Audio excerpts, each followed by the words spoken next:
Big boss season 8 నాలుగో వారంలో shocking elimination అయితే ఎలిమినేట్ అవ్వడం జరిగింది సోనియా. ఈ వారంలో అయితే డబుల్ ఎలిమినేషన్ చేయబోతారనేసి బిగ్ బాస్ ఆల్రెడీ చెప్పడం జరిగింది. అయితే మొదటి ఎలిమినేషన్లో సోనియా అయితే బిగ్ బాస్ హౌస్ని వదిలి అయితే బయటకు వచ్చడం జరిగింది.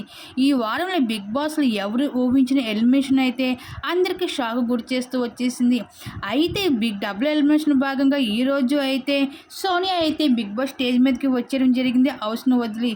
అయితే బిగ్ బాస్ హౌస్లో అయితే ఈ వారంలో ఆదిత్యకి, నాగమణికంటకి, సోనియాకి వీళ్ళు ముగ్గురికి కూడా అతి తక్కువ ఓటింగ్స్ రావడం వల్ల డేంజర్ జోన్లో ఉన్నారు. ఫైనల్గా అయితే సోనియా అయితే ఎలిమినేట్ అవుతూ అయితే బిగ్ బాస్ హౌస్ నుంచి వదిలి అయితే బయటకు వచ్చడం జరిగింది. సోనియా ఎలిమినేట్ అవడానికి కారణం 10 కారణాల రకంగా చూసుకుంటే సోనియాకి కారణము. సోనియా బిగ్ బాస్ హౌస్లో నడిచే నడవడిక పైన, తన ప్రవర్తన పైన, తన మాట్లాడే విధానం పైన అయితే జనాల దృష్టిలో అయితే చాలా నెగిటివ్ ఇంపాక్ట్ని దక్కించేసుకుంది సోనియా.